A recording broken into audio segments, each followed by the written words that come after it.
Hey, what's up, everybody? It's Thursday. It's been a fantastic day, year of the finisher.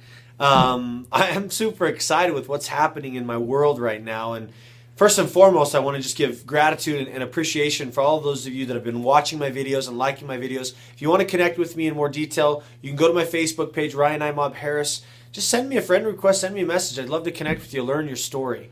I've had a couple people reach out to me and tell and share with me some experiences that they've had from some of the videos that I posted here recently. And thank you. Thank you first and foremost for spending these 4 or 5 minutes each day to see if there's anything that I provide of value to you. I really hope that I do. And if I don't, tell me so that I can change. But okay, so what I want to talk about today is personal branding. When it comes to building any sort of a business, whether it's a traditional business, whether it's a home-based business, whether it's an organization, one thing that I've learned in my studies over the last few years is that those people who create the most success have built a personal brand that is unbelievably powerful. Okay? So when we're talking social media, how do you do that? How do you build a personal brand to create long-term success for you? Now, oftentimes I get the question, well, I'm just kind of in a place where I don't know how to do that.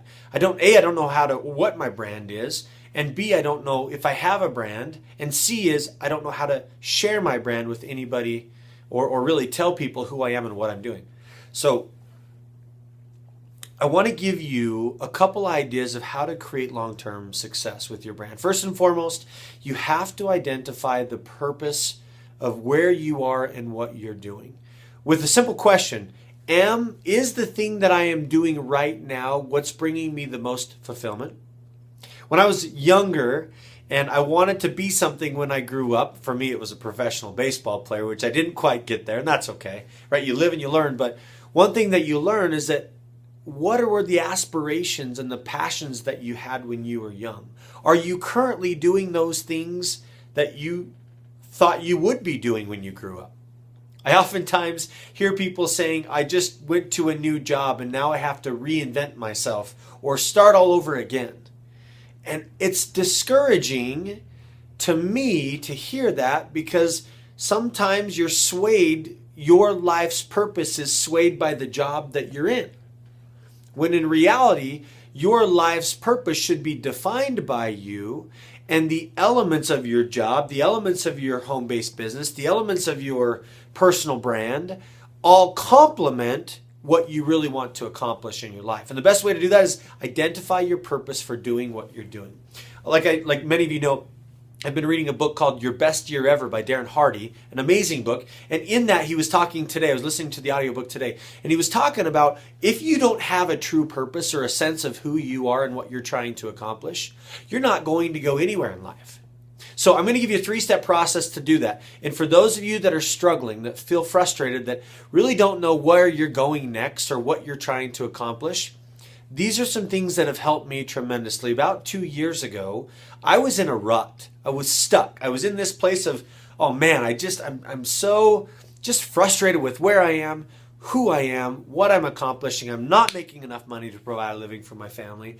I'm not doing enough for my business. I'm not doing this. I'm not doing that. And I just felt completely overwhelmed. And I was talking to a good friend of mine, my buddy and mentor, Jeff Stutz, and he simply said this. He said, Ryan, get out 3 pieces of paper, just like this. I'm going to show you these pieces of paper.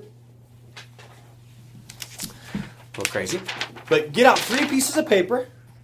Fix this for you. Welcome back. Scoot it up a little bit. Sorry, everybody. So grab 3 pieces of paper, just like this. Draw a vertical line down the side of the paper. 3 of them. On the top of the first one, right, these are the things that I hate or am frustrated with in my life right now. On the second one, right, same thing, line. These are the things that I love about my life right now. And on the third one, right on the top, this is my life's purpose. Now, you can go back and watch this video over and over again to make sure you have that. But on the first one, right, all the things that you're frustrated or you hate about in your life right now. And then on the other side, I want you to write the emotions that are tied to those frustrations. The second one I want you to do is the same thing. Write the things that you're passionate about, excited about, things that you love in your life. And on the other side of that piece of paper, write those emotions that are tied to that. Now, what I found when I did this procedure in my life is as I started to write down all the things that I was frustrated or discouraged with in my life, I realized that there weren't as many as I thought there were. But negative thoughts cloud our minds, and they put a glass ceiling on the expectation levels that we could potentially reach. It's like you're tapping on that glass ceiling trying to get above and beyond past those frustrations. But if you have so many of those frustrations in your mind, you'll never be able to expand beyond that. So what I would share with you is, as you write those down, what you'll notice is a burden is lifted.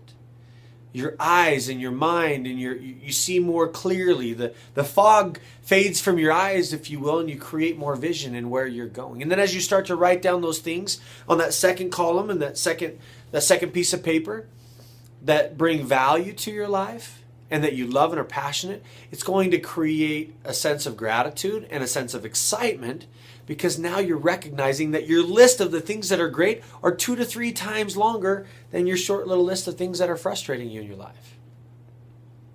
And then that last piece of paper is really what defines your purpose and really gives you the key fundamental element of success, is identifying what's my purpose, or what's the legacy that I want to live or leave for those people that know me.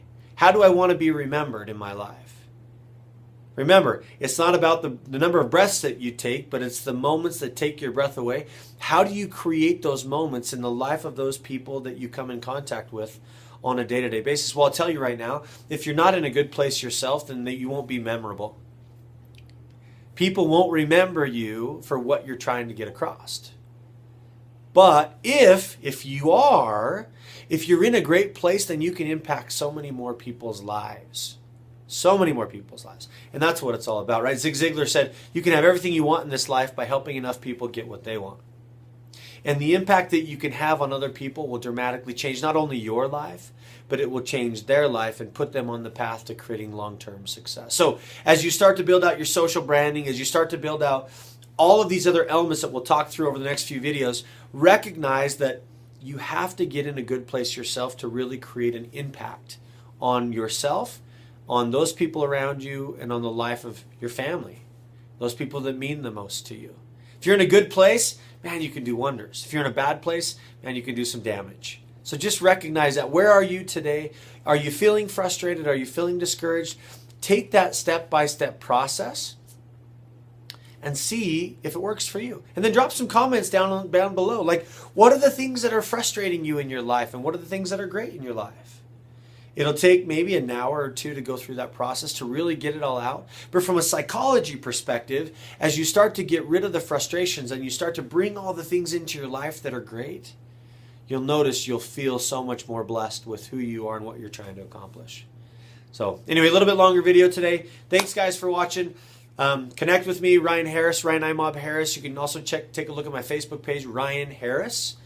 Or you can go to workwithryanharris.com. Got some podcasts, great information there. And you can also jump on my email list there. So thanks again. Have a great day, and we'll talk to you soon. Bye, everybody.